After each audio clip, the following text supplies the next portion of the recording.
session, we saw what pathological fractures were, and we also dealt with injuries to the joint, which included subluxation and dislocation. We also saw the classification of subluxation, dislocations, fracture, everything in detail.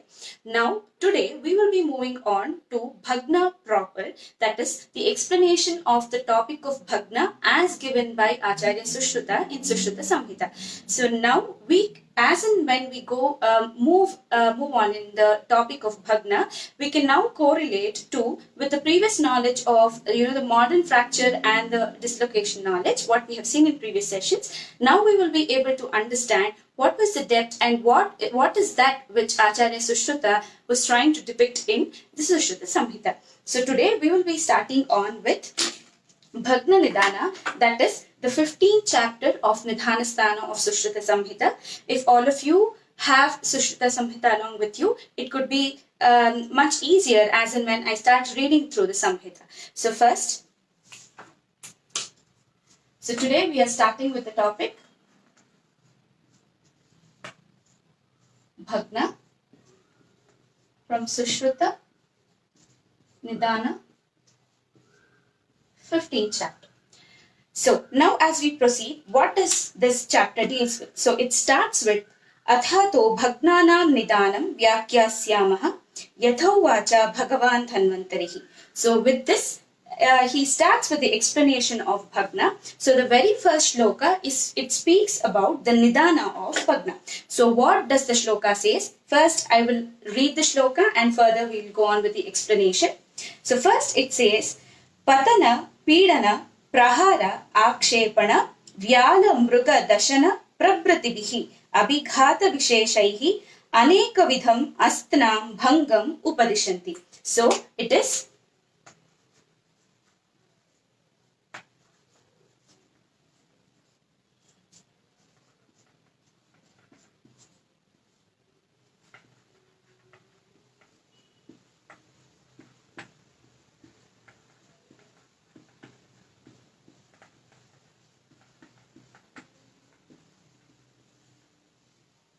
So we have Patana, Pidana, Prahara, Akshepana, Vyala Mruga Dashana, Prabhratibihi, Abhighata Visheshaihi.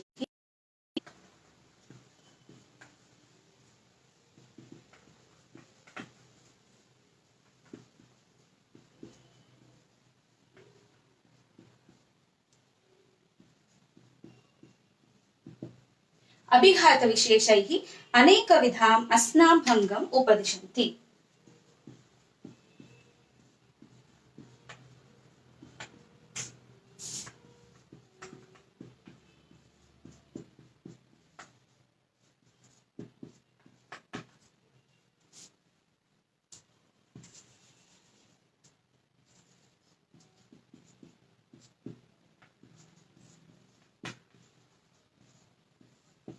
So now, this is the very first shloka. So what it says, Patana, Pidana, Prahara Akshepana, Vyala Mruga Dashana, Prabhratibihi, Abhighata Visheshaihi, Aneka Vidham, Astnam, Anekada, actually this is Anekada, Anekada Asna Bhangam Upadishanti. Now, along with the etiology or what were the reasons for fractures to happen, which we saw during the classification of fracture, if we have to apply that in this particular shloka, how is that we understand this particular shloka as the etiology for Bhagna, that is fractures or dislocations. Now, before we actually even go into the detail, before that, there is a commentary from Acharya Dalhana. He says that Bhagna, to the word Bhagna, he says, Agantu Sadharmyam. So according to Dalhana, he says Bhagna as, he gives the tika as Agantu Sadharmyam. So what does it mean with this?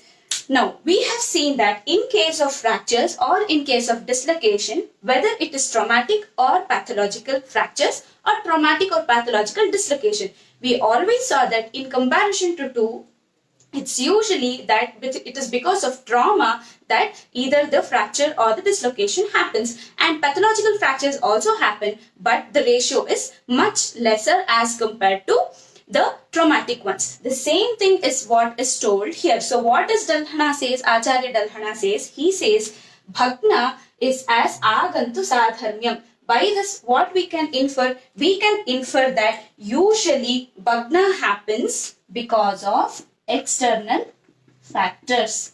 Because of external factors, which is nothing but again it means that usually for Bhagna to happen, the source or etiology is trauma, or it is traumatic fractures that are most commonly seen as compared to the other varieties. So before we deal into the Nidana, this is very important, because when we go into the details of Nidana, we can see that each and every Nidana is with respect to the Agantu Sadharmyata, that is the external factors that will cause Bhagna in a human. Now, moving on further, so the first three are Patana, Pidana and Prahara. Patana, as all of us know, Patana is to fall. Pidana is when something is being compressed or it is put into pressure from both the ends. Next is Prahara, when Prahara is a blow. So with all of these three, how we can understand? So when there is a fall, with Patana, how do you say? Suppose there is a fall, we have seen that in the classification of traumatic fractures, we saw typical kinds of force that could cause a typical pattern in the fracture. So it is important for us to apply that here. So with Patana, what could happen? You could have a tapping force, right? There could be a bending force, right? Or there could even be a compressive force. So here each of these could be with, we can tally that with respect to a force, because of which there could be a Bhagna, that is fracture. So here you could have, when in case of Patana, there could be a flexion injury, right? There could be a flexion injury, or there could be a flexion rotational injury with fracture. So it depends on the fashion of fall. So how the person falls. Suppose for example, when we are talking about the fracture of clavicle, to quote an example, usually it happens when the person falls over the shoulder joint and especially with an outstretched hand. So this is the fashion. So in such case, what? There is a compression here, or there could be a flexion. A person could fall with, wherein a particular a part of the body could go into flexion, especially when we talk about fractures of the vertebrae. So usually from a great height, when a person is falling, there could be a flexion of the vertebral column, leading to the flexional injury or the flexion rotational injury. So this is what we have to understand with why Patana is an etiology for Bhagna. Now, moving on to Pidana. As Pidana itself says, for Pidana what we could say is, for Pidana it is nothing but, here it is compression force, or it is a crushing variety of force. So what we saw in the classification of fracture, what a compression or a crushing variety of force could lead to? It could lead to a comminuted fracture. It could lead to a comminuted fracture. With Patana, again, with Patana it is various things. It's not just only a fracture should happen. You can even end up in a dislocation.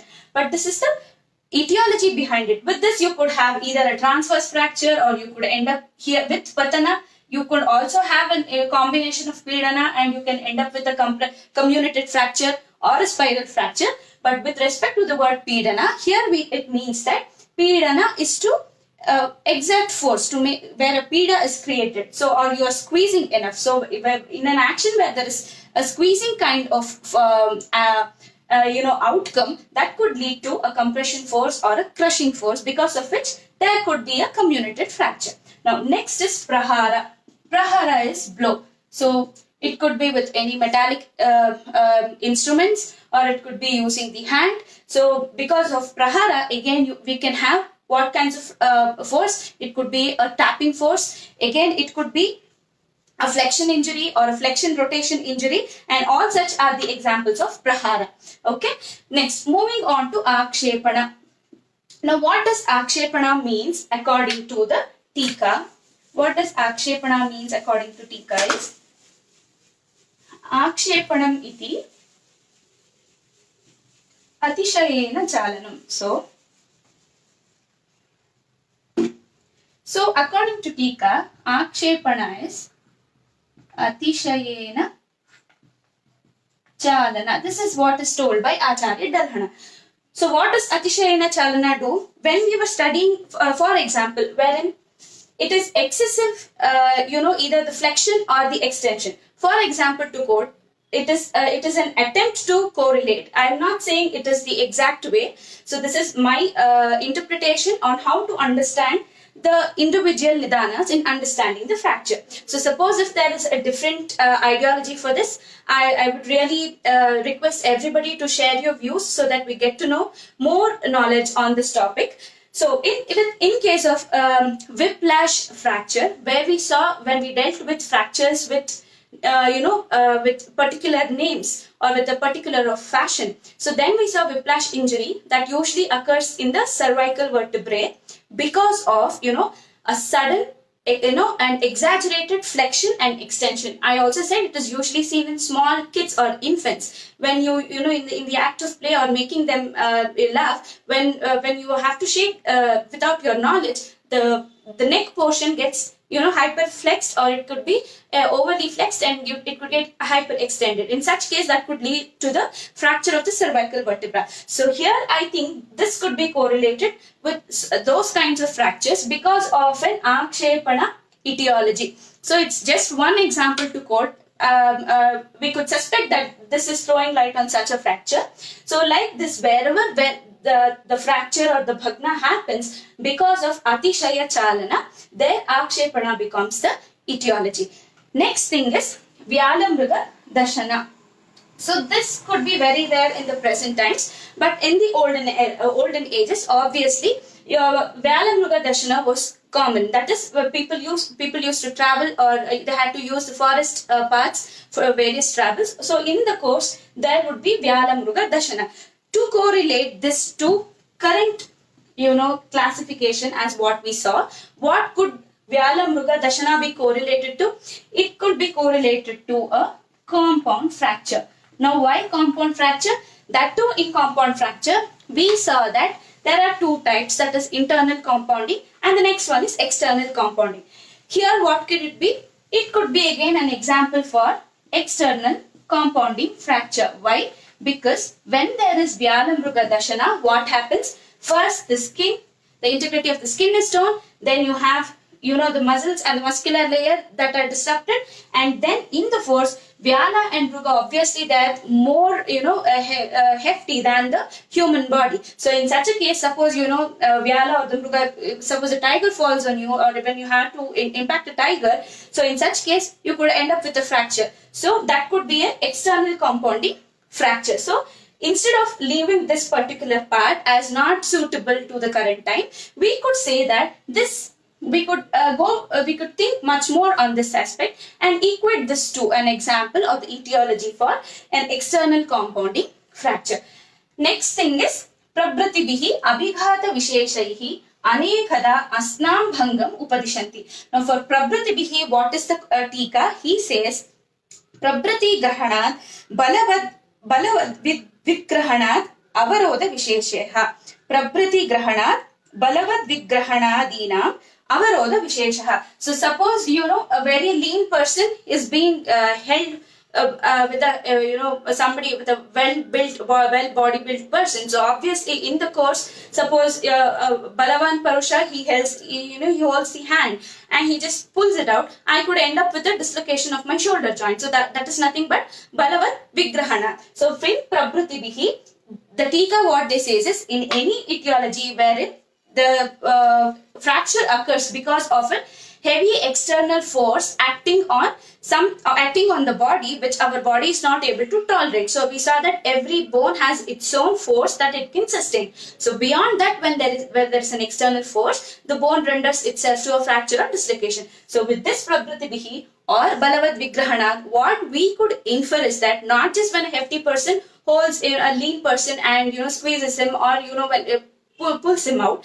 but any other external force whose magnitude is more than the threshold what our skeleton system can sustain, all that comes under this category.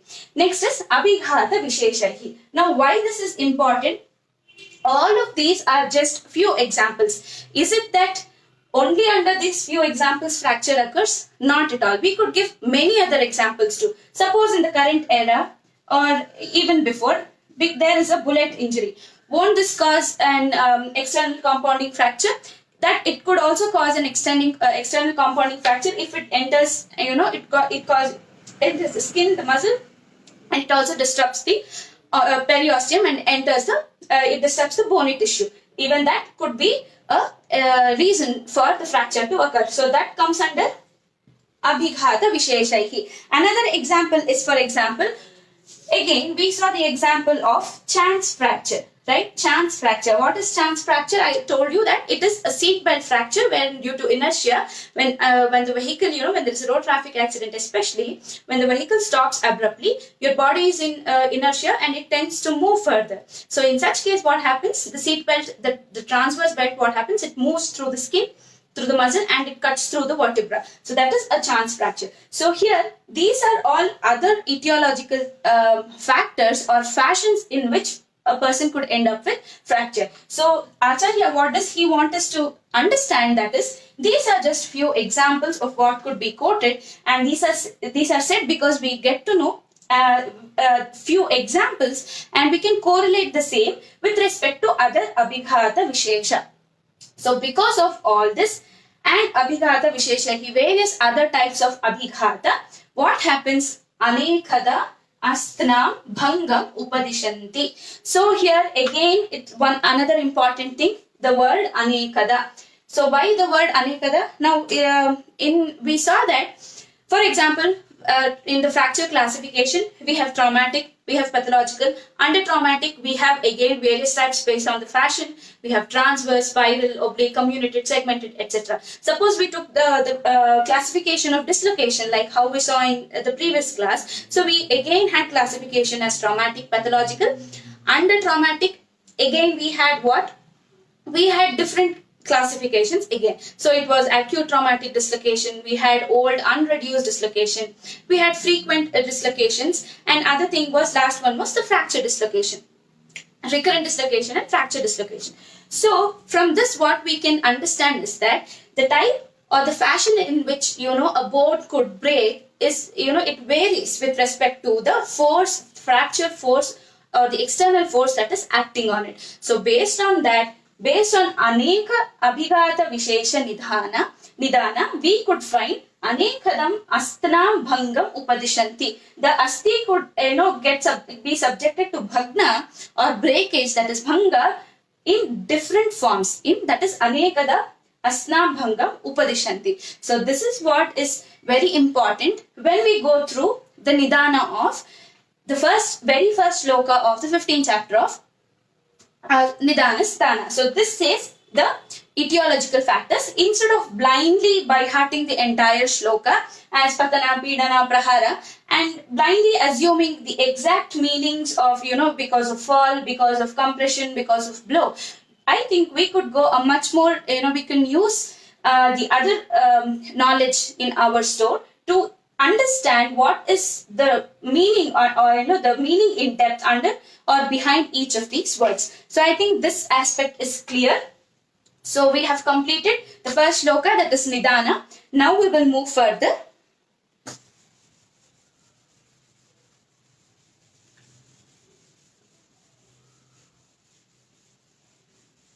So one very important thing what we have to see here is the entire chapter usually the references are with respect to the Agantu Nidanas only. That is, we will be dealing with traumatic fractures and traumatic dislocations or subluxations.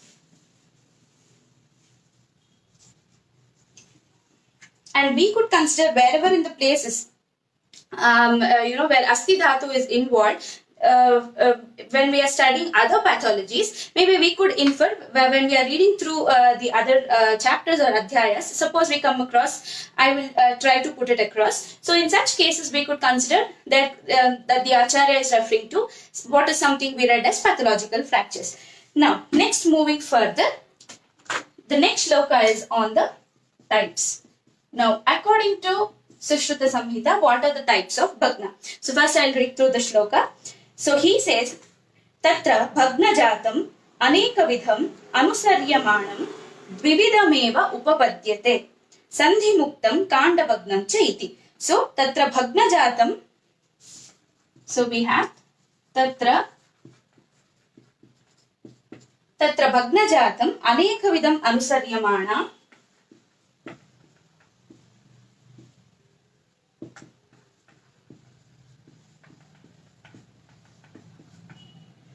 अनेकविधम् अनुसर्यमाणं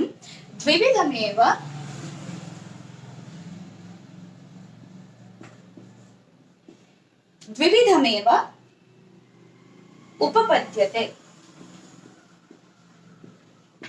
So what is that? He says it is sandhimukta and kandabhagna. Sandhimukta and kandabhagna. So Acharya says that though there is anekavida types, whatever is the type because of Nidana Vishesha, all those anekavida bhagna classifications or the types could be concised under two headings. So dvividhameva upapadyate. And what are those two concised headings? That is, one is sandhimukta and the next is kandabhagna. Now further we will go into, and next he says that tatra shadvidam sandhimuktam dvadashavidam kandabhagnam bhavati. So this sandhimukta is of 6 types and kandabhagna is of 12 types. Shadvidam sandhimuktam dvadashavidam kandabhagnam bhavati. So this is the next shloka. Now we will move on to what are the different types of sandhi mukta. What are the different types of sandhi mukta?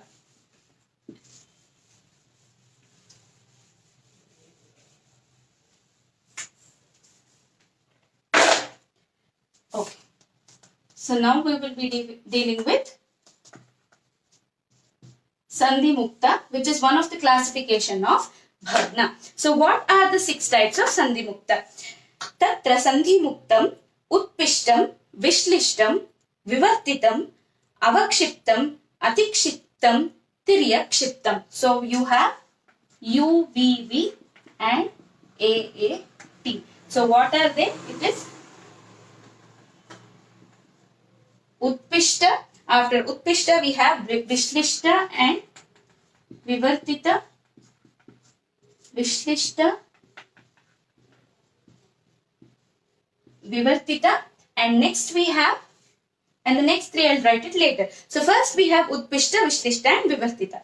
Now before we go into the lakshanas of each of these, what are the samanya sandhimukta lakshana? So samanya sandhimukta lakshana is tatra prasarana akunchana vivartana akshepana ashaktihi ugrarujatvam स्पर्श असहिष्णुत्वं च इति सामान्य सन्धिमुक्त लक्षणम उक्तम. So what are they?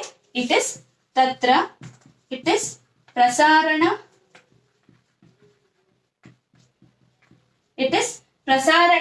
akunchana, vivartana akshepana,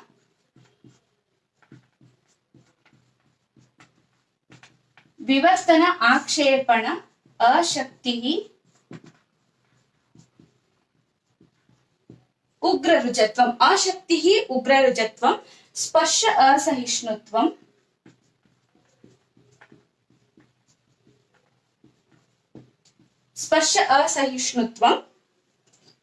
सामान्य सन्धिमुक्त लक्षणम उक्तम. So when we see here, what does all of this mean? Prasarana, akunchana, so with respect to extension and flexion.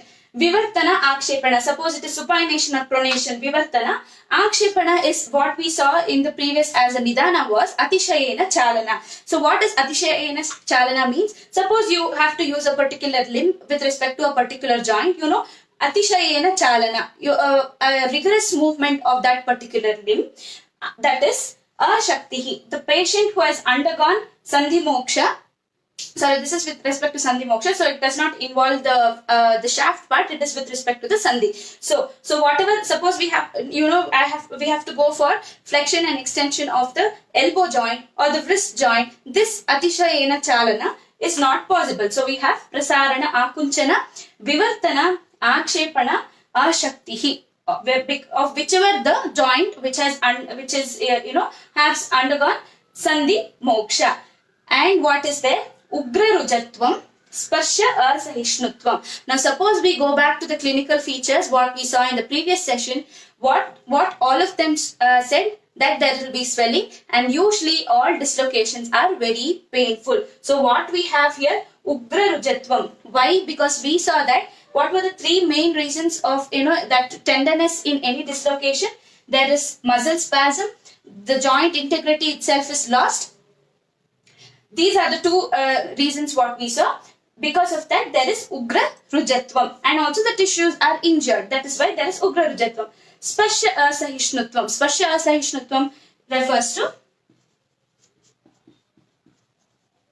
hyperesthesia. So there it could be so much of ugra rujatvam that even the sparsha asahishnuta is being seen in a patient who has sandhimukta vyadi. So that here it is again that the prasarana akunchana vivartana akshepana ashaktihi. He is not able to do any of the range of movements that normally happens with respect to that particular joint. Ugra rujatvam, sparsha asahishnutvam. This is because of all the other factors, because the joint is dislocated, it is away from its joint stability is lost, the muscle has gone into spasm, the tissues are injured. That is why there is ugra rujatvam, and because of that ugra ruja, there is sparsha asahishnutvam. Even if you try to touch the patient or touch the joint which is dislocated, the patient will not let you do so. So this is the samanya sandhimukta lakshana. Now we will move back to the 6 types of sandhimukta lakshana.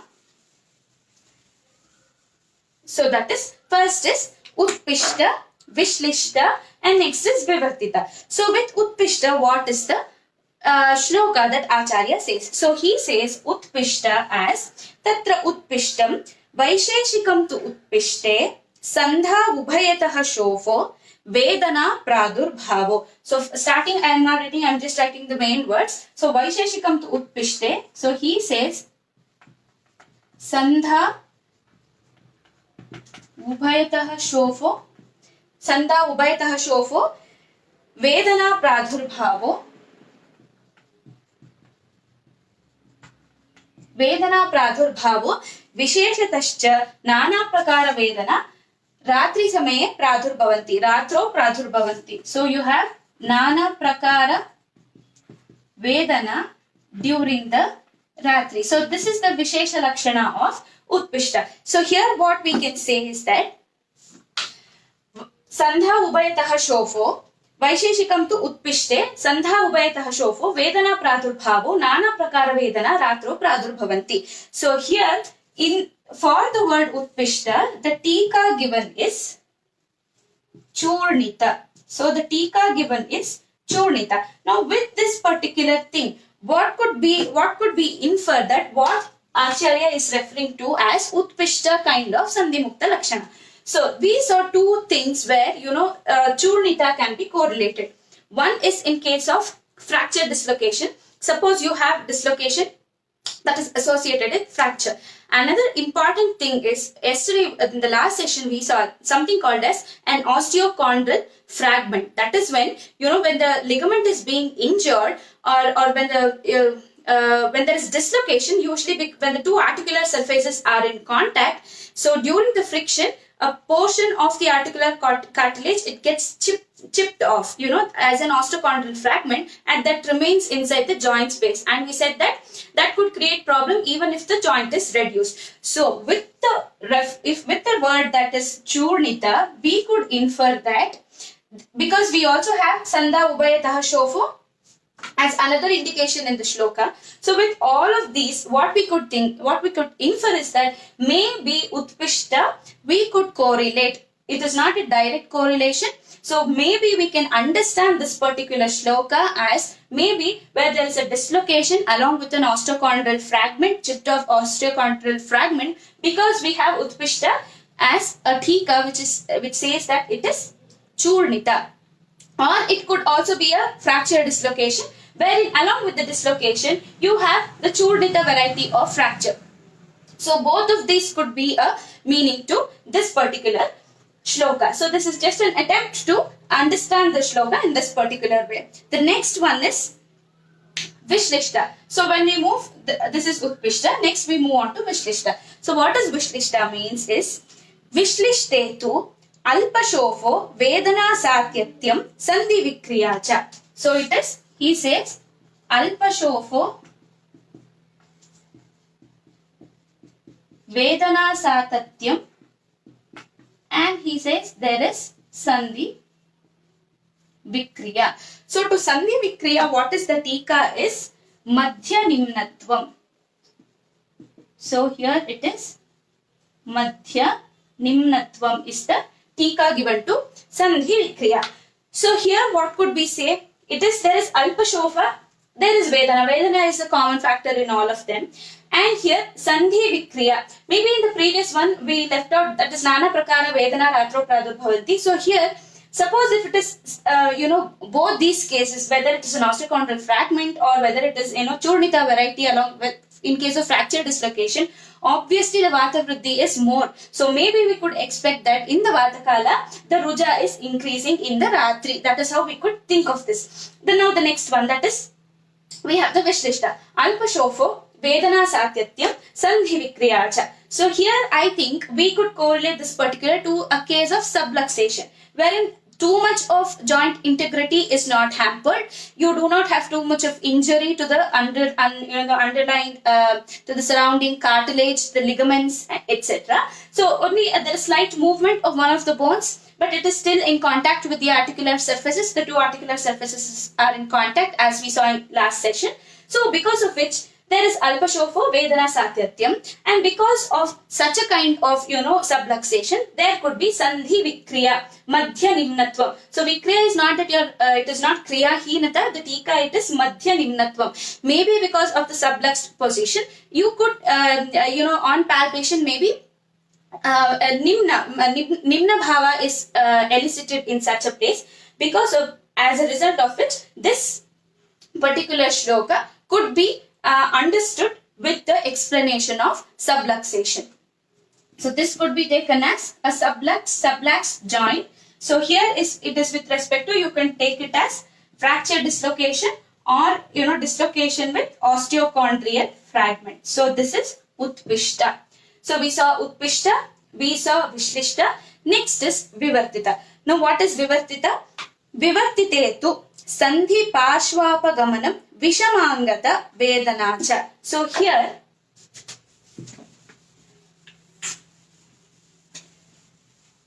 so they say Vivartita Sandhi Parshvapagamanam Vishamangata Vedanacha. So here again the tika, what it says is Vivartita is Viparita Vartite.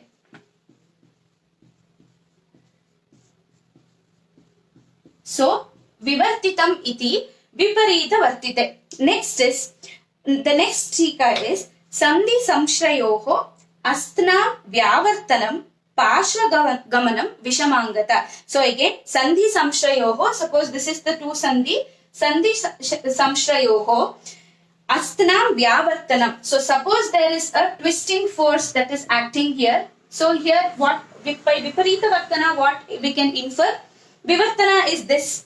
So what we saw previously in the Samanya Sandhimukta Lakshana, Vivartana or Akshepana is Ashakti. There is no Shakti, the patient is unable to do so. So here, than the normal capability, if a certain joint is made to, it is subjected to Viparita Vartana.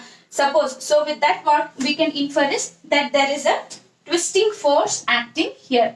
So that is, there is a, because of any twisting force, here the Sandhi, in the Sandhi Ashraya, what could happen? Vyavartanam, Astnam Vyavartanam, Parshvagamanam, Vishamangata. So there is Astnam Vyavartanam. So there is Astnam Vyavartanam, Parshvapagamanam. So because of which, from the normal integrity, you could, there is Parshvapagamanam, Asti Parshvapagamanam, Vishamangata. So here he says the Anga, or whichever is the joint that is it is Vishama, that is it is deviated from the Prakruta Avastha. So that is how we could, in case of Vivartana, we could think of a twisting force that is acting at the joint from both directions of a joint, so that because of Viparita Vartana, where because of the twisting force in the Sandhi Ashraya, the Asti is subjected to Parshvapagamana, and because of that there is Vishama Angata. So this is how we could understand the Vivartana. So this Vivartana, I think this could be, suppose in the action, some of the, the joint between the articular surface is maintained, then it could still be in the, it could be a it could be a subluxation. Now suppose in the, during the twisting force in the act, suppose the complete, there is loss of connection between the articular surfaces, then it could be a dislocation. So it could be both of these. What we have to concentrate here is not on this, but the etiology. So this is the patho classification based on the pathoanatomy, than based on, the exactly what happens in the fracture. So this is one variety, that is Viparita Vartana, that is Vivartita. Now we have the other three. So we finished Utpishta, we finished Vishlishta, we finished Vivartita. Now next we will move to Avakshipta, Atikshipta and Tiryakshipta.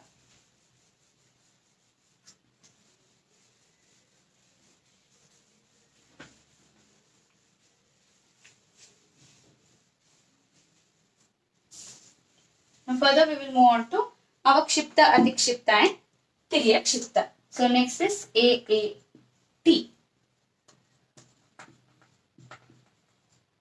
Avakshipta, Atikshipta and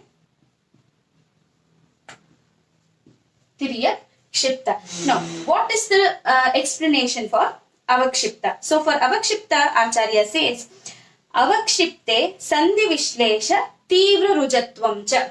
So, here he clearly says that Sandhi Vishleshana has happened and there is Tivra Ruja. So this could be, a simple explanation for dislocation, where the continuation or the,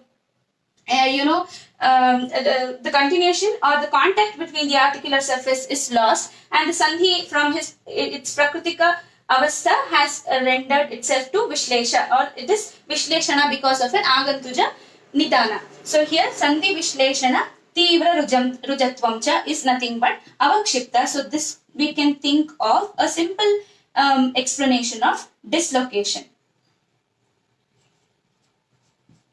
as dislocation. Okay. Next is Atikshipta. So what is that? We have the explanation for Atikshipta. Atikshiptam Atikshipte Dvayoho Sandhi Astnoho Atikrantata Vedanacha. So it is Dvayoho Sandhi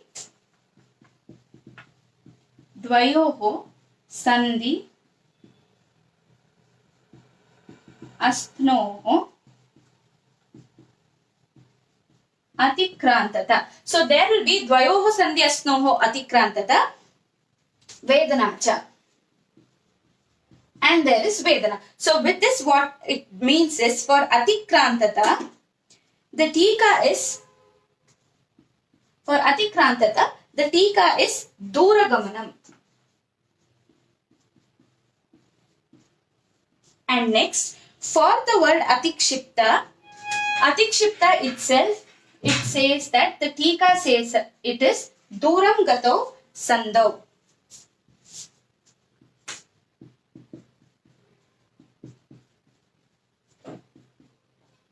So it is Duram Gate Sandau. So here what we could see that this is also with the words that Duram Gate Sandau and Duragamanam, we can understand that this is a clear indication of dislocation and not subluxation. So here what happens?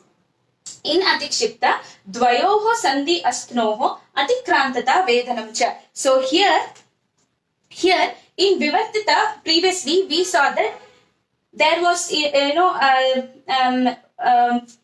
was with respect to two bones, that is, there was involvement of both the bones. Here it is In Atikshipta, it is with respect to the joint. Now, in the next one, wherein Tiryakshipta we see, this is with respect to only single bone. That we will see in the Tika coming forward. So here it just means that here dvayoho sandhi astnoho atikrantata vedanacha. So here it is an explanation of dislocation. What additional we could think of, because that is already been explained in the previous shloka.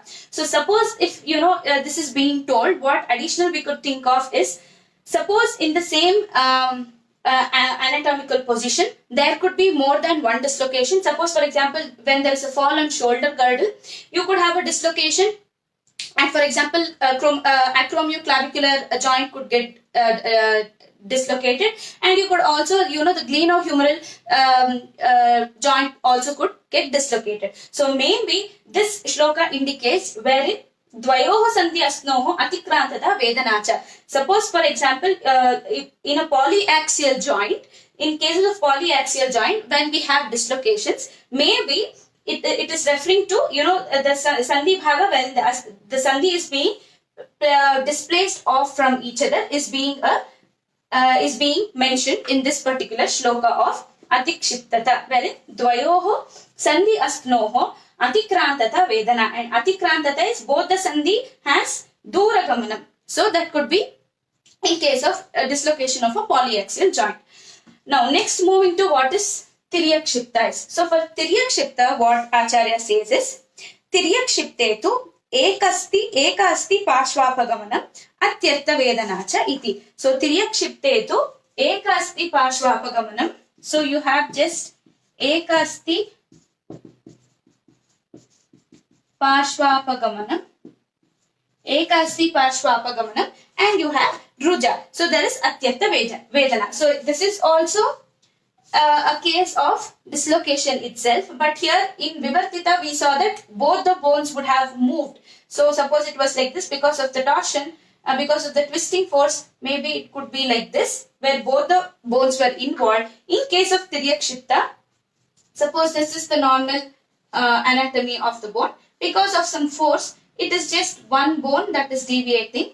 So here and causing a dislocation. So here it is ekasti Parshva apagamanam iti, and there is atyartha vedana in case of Tiryakshipta. So here when Acharya, Acharya Dalhana in the Tika, he says, Atra ekasti Parshva is Tiryakshipta. So Tiryakshiptam atra ekasti Parshva vivartita dvayorapi iti. So in Vivartita we saw that because of Atishaya Vivartana, there is Sandhi Dhuragamana. So that is what we saw in Vivartana, where two bones are involved. In Tiryakshipta, it is usually, one bone is being involved in the pathology and the pathoanatomy, and because of which it is moving from its joint integrity. So here we saw today, from the beginning, what we saw was the Nidana of Bhagna, and then we saw what were the main two classifications of Bhagna, that is sandhimukta and kandabhagna. And next we saw what were the 6 types of sandhimukta Bhagna. So under that we saw 6 varieties. So under the 6 varieties we have Utpishta, Vishlishta, Vivartita, you have Avakshipta, Atikshipta and Tiryakshipta. With all of these we also saw the meaning of each of these, and how possibly we could understand this with the modern knowledge as to what Acharya is trying to say with these particular shlokas. So that is what we saw until now. So I would like to end today's session with just the classification. I named the classification of kandabhagna, that the 16 varieties of kandabhagna. We will take up the next, that is individual kandabhagna, in the next class.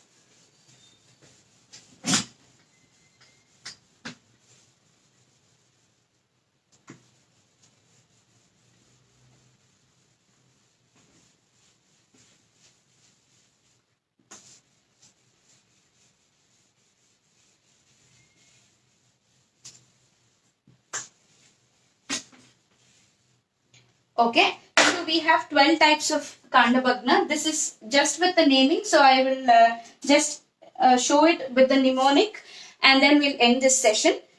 So the mnemonic goes like this. I'll write it in Kannada, and also it is better to write in Kannada. I'll also write it in English for those who are unable to read Kannada. So you have Karkashva, Chupi, Astika.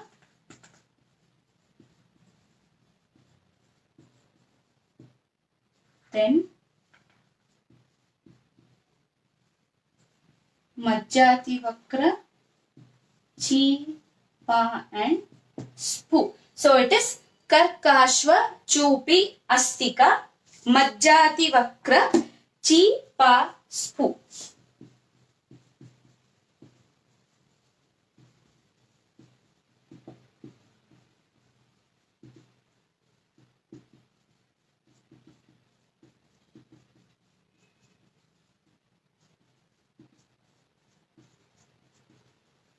Okay, so what are the 12 varieties under this mnemonic? So first is Karkashva. So Karka refers to Karkataka.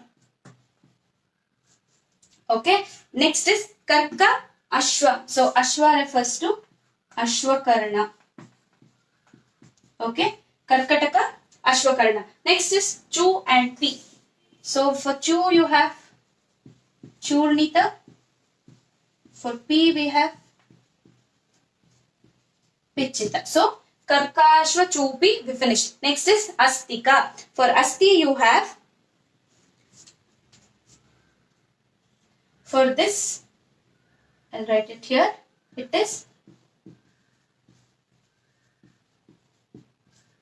Asti Challita, and for Ka we have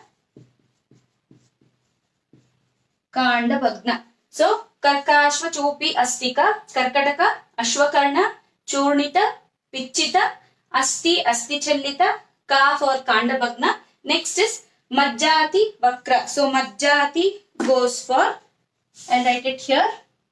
So it is Majjanugatam, Majjati Vakra. So next is Vakra as it is. So the next is Vakra as it is. Next we have Chi, Pa and Spu. So Chi, Pa and Spu. So you have Chinnam, Patitam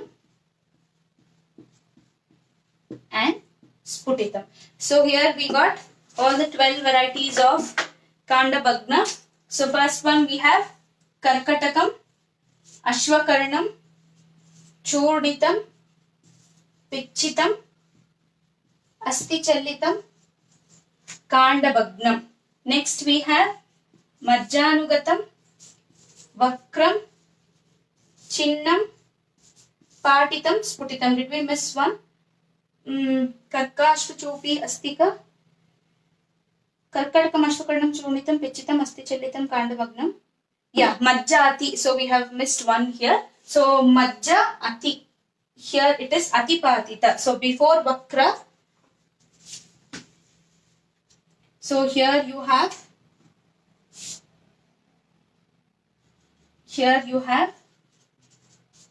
Atipatita. So that counts to, so after 7, Majjati, Majjanugatam, Atipatitam, Vakram, Chinnam, Patitam, Sputitam. So here we saw all the 12 varieties. So what is that? I'll repeat it once again. So this is the mnemonic for 12 varieties of kandabhagna. So suppose we have to go in detail of this, it is very important for us to know what are the 12 varieties. So without that it is difficult to infer why that particular kandabhagna, that is the fracture classification has been given. So what are the 12 varieties is Karkashva, Chupi, Astika, Majjati, Vakra, Chi, Pa, Spu.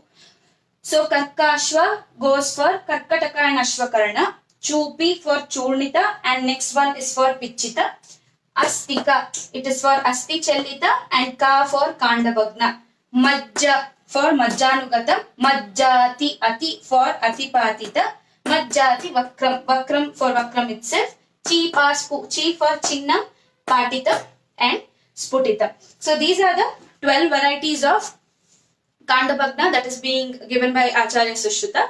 So while we are looking into the classification, what important thing we have to see is, it is not classified, based on just the etiology or the fashion, but I think Acharya has dealt, or he's classified each of the sandhimukta or kandabhagna with respect to the pathoanatomy of it. Like what we saw yesterday, for example, in case of sprain, in different forms how a sprain could occur. That is, the ligament could cut itself in its substance, or the ligament could tear off itself, or it could get removed of itself from the bony attachment, or sometimes it could pull a piece of bone, it could avulse a piece of bone with itself. So these were the different types of pathoanatomy of how a strain could occur. In the same way, we saw how a dislocation also could occur. So dislocation within the substance, with an osteochondral fragment, along with an avulsion. So all of these we saw. So based on the same way, I think Acharya Sushruta has tried to classify Sandhimukta and Kandabhagna, keeping in mind the pathoanatomy rather than explaining it or classifying it based on the etiology, like traumatic or pathological. So at the beginning itself, he's made it clear that most of the bhagna happens because of agantuja sadharmya. So keeping in that one line says that usually fractures or dislocation is traumatic, and then he classifies the nidana. He gives another phrase saying this is not sufficient, their nidanas are not sufficient, and there are much more, because of which it could end up with a dislocation or kandabhagna. Now, even when we deal, now we saw, first of all, we saw the 6 types of sandhimukta, what we saw now.